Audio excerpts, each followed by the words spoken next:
I have not made a meme guide special episode in over a year, and what better time to do so than when Gaijin decides to start shitposting. Before we start, I'd like to actually thank Gaijin for adding this shit to War Thunder so I don't have to play World of Warplanes to be able to fly this thing. Anyways, enough rambling, let's get the party started.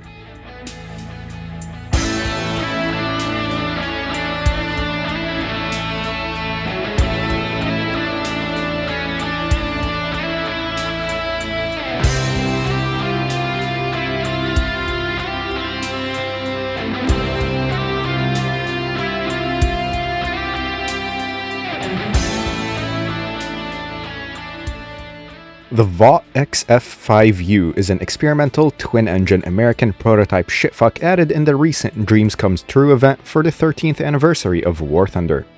Not to be confused with the XF5F, another experimental twin-engine American prototype shitfuck. Depending on who you ask and how hard they suck nuts at the game, or if they're literally a ground vehicle YouTuber trying to play planes for the first time to bank in on the pancake hype, this plane is either the greatest thing to float into its battle rating, or the single worst disgrace to the laws of aerodynamics humanity has seen since that time the Italians tried putting 9 wings on a literal boat. Honestly, I can use a break from the 2-month slop fest of working on the upcoming meme guide, and I'll take any excuse I can when Gaijin added this fun little goober to my account a full week before other players could get it. You just know I had to do this. So whether you're still debating if you want to grind this thing or not, or if you already locked in and just want to learn how to play it once the event spam lobby starts, then grab your grill and butter up because we're about to flip some pancakes.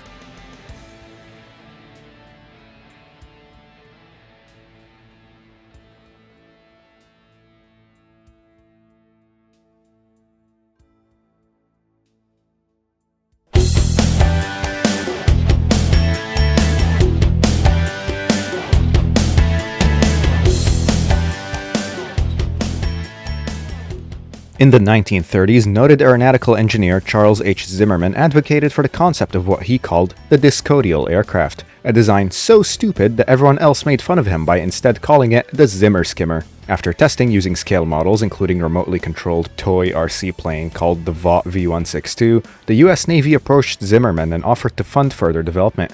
Data and concept documentation were given to the Navy in 1939, with wind tunnel testing and full-scale models being completed in 1940. The original prototype was designated the V173, or the Flying Pancake. It was built out of wood and canvas and featured a conventional, fully symmetrical airfoil, and was designed more as a proof of concept than an actual prototype fighter. The initial configuration of V173 was built as a lightweight test powered by 2 80-horsepower engines turning shitty old propellers borrowed from old Corsairs. Later, the aircraft was fitted with a specially modified 16-foot 3-bladed propellers. A tall, fixed-main undercarriage combined with the tiny tailwheel gave the aircraft its famous 22-degree nose-high angle, and some of the shittiest forward visibility while on the ground, which is why they had to add cockpit windows under the nose. What sold this plane, however, was the direct side effect of one of the solutions Zimmerman came up with to fix one of the biggest problems it had. You see, without an actual wing or tail, especially with its comically low stalling speed, and having practically no tip vortices generated, because it had no wings, the plane was practically uncontrollable at low speed. I will not dive into the fluid dynamics or the science of aerodynamics of how and why this happens, but basically think of it like controlled compression, but in reverse. To fix this issue, Zimmerman came up with this, a giant, all-moving tail that reached out far enough to be right behind the moving airwash of the propellers. Once again, a major oversimplification, but the giant propellers moving all that air over these control surfaces kinda acted like a form of thrust vectoring in a way. Or, to be exact, just ensured that there was fast air moving over the tailplanes at all times, even at low speeds. This is also why this plane can control its pitch even at stall speeds, kinda like thrust vectoring. The Navy was so impressed by this initial prototype that they gave Zimmerman a fat lump of cash and told him to build a few actual full-scale metal prototypes of a fighter version. This would quickly evolve into what would become the XF5, which never officially received the name. Pancake was kinda just an unofficial joke of a nickname based on the V173 prototype. It's also worth pointing out that the common misconception I hear that this thing flew. It never flew. The closest it got was a bunch of accidental hops on the taxiway during taxi testing on the ground, another testament to how low the stalling speed of this thing actually was. It really just wanted to fly, but sadly, by 1947, the project was multiple years behind schedule, a few $1 million over budget, and worst of all, straight up outdated compared to the jet aircraft entering service around this time. The Navy would officially cancel the program on March 17, 1947. and the only XF5U built was sent to be scrapped. It's worth noting that one unintended side effect of the discodial wing design was being very, very structurally strong. So strong, in fact, that the scrapyard couldn't destroy that thing by normal means, and had to bring in a wrecking ball to break up the plane when literally everything else failed. While the XF5U never survived to this day, it's worth noting that the V173 prototype did survive. It got sent to the Smithsonian Institution, where it sat abandoned for like 60 years in storage, before being sent to Dallas in the early 2000s, where a bunch of retired Vought engineers decided to turn it into their pet project, and restored it until 2012, when it was finished, and in return for this favor, the Smithsonian loaned it to one of the local flight museums in Dallas indefinitely. Anyways, enough about real life. Let's talk about this shit in-game now.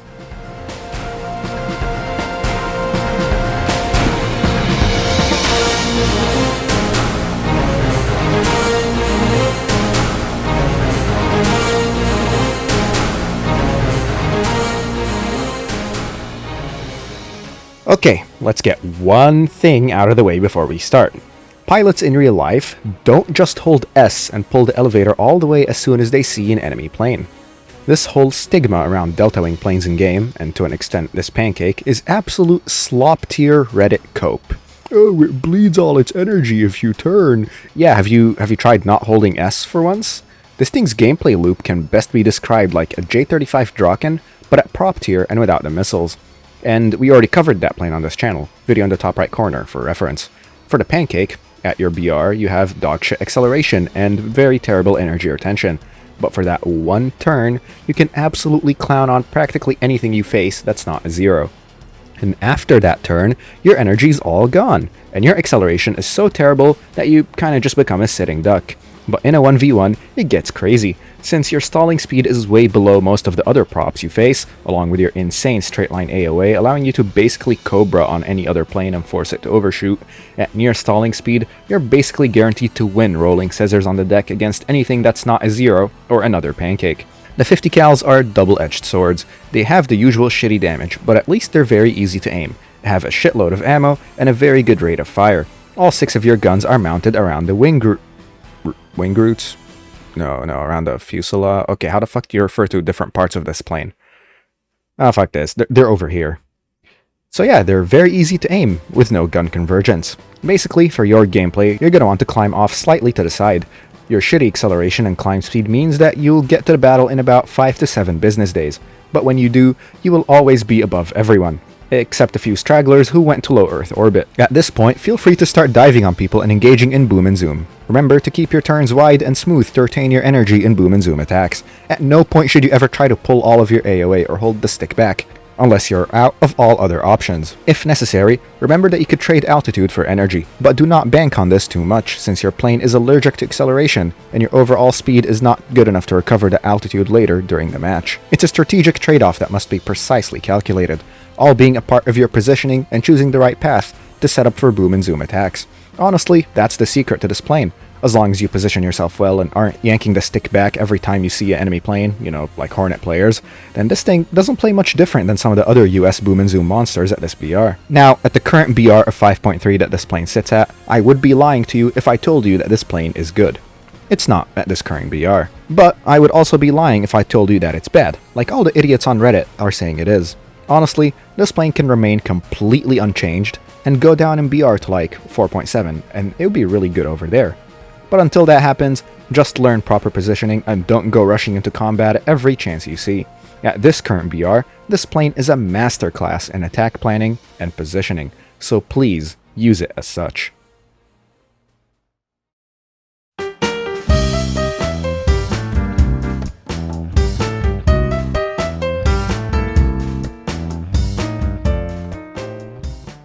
Alright, let's prepare your pancake for serving. Since this vehicle is premium, you don't actually have to research the modifications, meaning you have the time to get up and go touch grass. Alternatively, if you're like me, you can get in your car, take a 20-minute drive to one of the multiple local aviation museums in your city, this time the Frontiers of Flight Museum in Dallas, and go see the Zimmer Skimmer in person. There, something magical happened. The glorious pancake arose and thanked me for being a true believer, and not just another slop-tier content creator who called it bad because I didn't bother to learn how to play it. and just wanted to shovel out slop-tier content on the first day of the test drive for free views. I won't say the names that the Pancake told me, but it was really pissed that some content creators who exclusively play tanks decided to bank in on the hype and make a Pancake video and then call it bad because they don't know how to play planes. And then, as a reward, the almighty Pancake offered me 3 gifts. The first was a model kit of my all-time favorite Vought aircraft. The second gift was an affiliate decal for the hit video game War Thunder, coming soon to Gaijin stores near you. And the third gift was a weird piece of paper with the recipe for pancakes written on it, but it replaces a common pancake ingredient with one which I have never seen before. And then, the almighty Pancake told me to go forth and spread its knowledge to all the other Pancake followers. In this scripture from the almighty Pancake was written as follows: you will need at least 1 cup of flour, as much sugar as a can of Coke, baking soda, not to be confused with baking skoda, baking powder, not to be confused with baking power, a mug of milk, vanilla, cooking oil, which very conveniently acts like melted butter but looks like piss, meaning I can use it for a joke, and at least 2.5 eggs. Step 1. In a bowl, whisk together the eggs, sugar, oil, a tiny bit of vanilla, the milk, the baking soda, the baking powder, and finally the flour. A few small lumps are fine, but you don't want it to be too chunky. Step 2. Heat a lightly buttered skillet or griddle over medium heat. Or if you're like me and you can't fucking bother, just use a countertop grill set to 175 degrees Celsius. That's about 350 degrees of F, which I think stands for fake measurements. Step 3. Pour the batter mix, keeping good separation between the blobs, allowing them to expand. Cook until bubbles form on the surface and the edges look set, and then flip and wait until they're ready. Y'all, I'm gonna be 100 with y'all. I'm like hella excited, y'all. The pancake should be ready about now, and I honestly can't wait to...